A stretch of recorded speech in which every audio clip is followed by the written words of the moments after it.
After the severe drought of Hollow Knight Silksong news in the Game Awards, I am in dire need of a Metroidvania game. I remember checking out Ori and the Blind Forest in the summer of 2018, right after 100%ing Hollow Knight, and I'll be honest, I didn't enjoy it. I dropped it after an hour or so of gameplay. But things are different now. A few years have gone by, and I decided to check out Ori again with no expectations, and to just go with the flow. And oh my goodness, I fell in love with this game. The levels feel great to move through, and don't even let me get started on the art style of the game, along with its sweet orchestral soundtrack. This atmosphere, exploration, and the curiosity I felt during this game is something that I will cherish. If you haven't experienced the game yourself, please do yourself a favor and get the game.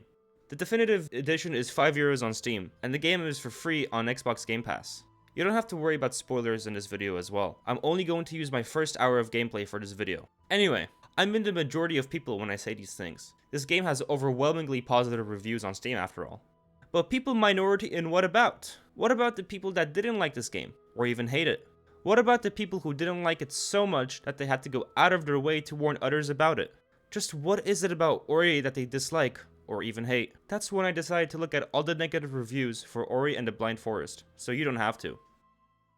So, this game is quite unique because it has two different listings on Steam. I have mentioned the definitive version that's on sale, but there's also the standard version of Ori and the Blind Forest, although it's no longer on sale. One person would think that there wouldn't be very many changes between the two, but you would be mistaken. Without going into too much detail, the definitive edition has new levels, abilities, and a lot of quality of life updates, with one of them being fast travel. For this video, I'll be exclusively looking at the remastered version reviews.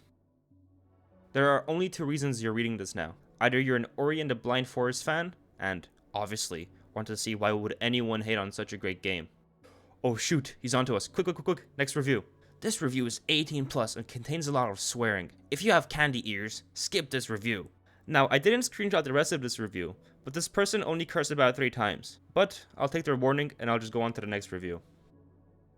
It really pains me to give this game the thumbs down, because it's literally beautiful and has one of the greatest soundtracks I've ever had the pleasure of listening to. So why am I giving it to boot? Mostly for the platforming. The ideas are great, but with floaty controls, slippery footwork, the worst implementation of wall jumps I've ever seen, is just so incredibly frustrating. If you're expecting responsive controls that do what you tell them to, you won't find that here.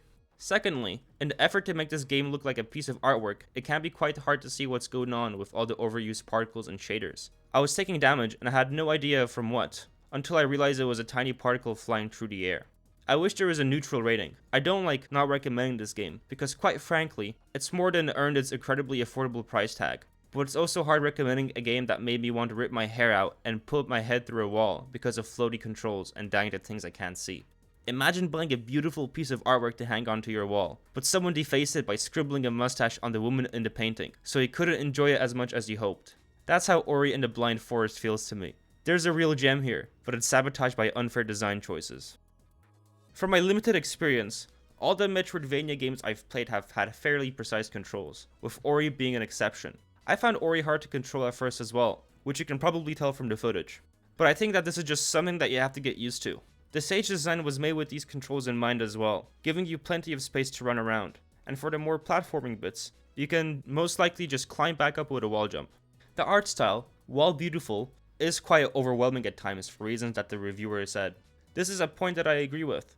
In my opinion, the camera plays quite a big part in this. You are too zoomed out. Look how small Ori is compared to everything else on the screen. I'll zoom in the footage a little bit, and you can see for yourself. I think the game would play it better like this, although the appreciation for the art in this game would go down quite a bit. It's the Blind Forest because it's so dark. This next review is quite long, but it repeats some of the points I've mentioned above, so I'm just going to look at the new parts. Enemy damage scales in Ori, which means that health upgrades don't give room for error, but rather are a requirement to progress. At the start of the game, an enemy will deal 1 damage, 3 to kill, but in Misty Woods, though I collected all the upgrades, enemies still died in 3 hits. And even without damage scaling, this game would still be a nightmare to complete deathless, because traps instantly kill. Whether you fall into a pit, or touch a part of the scenery that just so happened to be deadly, no matter how much health you had, you're dead. Again, it might just be me, who's used to normal save mechanics, but having to manually save after everything, no matter how important it was, is infuriating. And this game not only makes you save manually, but it punishes you for it. Saves are a resource that need to be managed. but that same resource is used for combat and platforming. Multiple times I've gone through a difficult section, just for me to not have any saves left and die, forcing me to do large sections in one go. The saving method in this game is, for lack of a better term, a risk-reward type of system. Do you risk losing all your progress so you can unlock a new hidden door? Or do you play it safe, but lose out on the special item and combat skills? Mana management is very important in this game, especially in the beginning, when you only have 1 or 2 orbs which you can use. I personally think that this is just another part of the game's charm, but what do you think? Let me know in the comments below. I don't really have a problem with the enemy scaling. If anything, it just gives you extra incentive to explore and get more upgrades. While enemies have more health and do more damage, it still pays off to collect them. But the instant traps? Yeah, they're annoying as. You fall down a pit and you're just surrounded by spikes. Although it felt like it was usually my fault for jumping in without a second thought, I just thought to myself, what's the worst that could happen, right? But yeah, it can be quite infuriating to lose about 20 or 30 minutes of progress just because you died. I don't like Microsoft, I don't like Microsoft, I don't like Microsoft, I don't like Microsoft. Try saying that 5 times fast. That took me an absurd amount of time to get that. Oh my goodness. I already showed a review for the floaty controls, but did you know that you can change the key bindings for Ori and the Blind Forest? Yeah, that's ridiculous. But there is a way to map your key bindings to something else. You simply have to go into the game's files, find a file with the key bindings, and change it in a text editor. It's a bit silly to not have this in the definitive version in the game, but it is what it is. On screen, you'll see a guide that will show you how to do this. There were many reviews stating that they were just frustrating with the game, and that it just wasn't fun for them.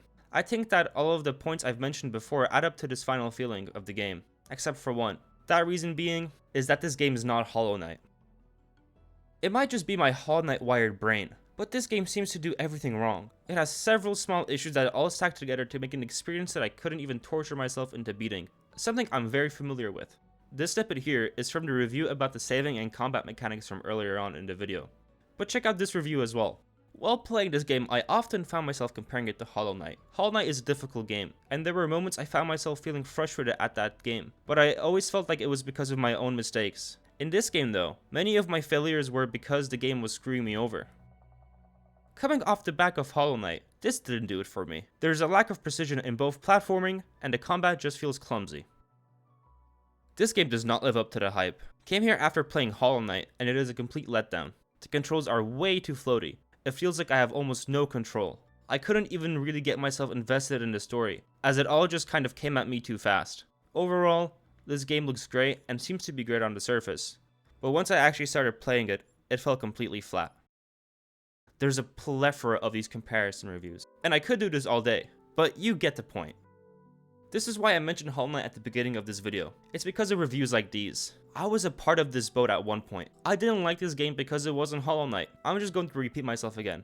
When I picked up this game again, I fell in love with it. But that's only because I stopped looking for a Hollow Knight replacement, and I started to appreciate the game for what it is. The kinds of people that leave these kinds of reviews probably start dating somebody just because they miss their ex-girlfriend or boyfriend. Well, that's all for the video. If you enjoyed it, please leave a like and subscribe. On the left, you'll see my most recent video, whatever that may be. And on the right, you'll see a video from me that YouTube thinks you'll enjoy. Have a good day. Cheers.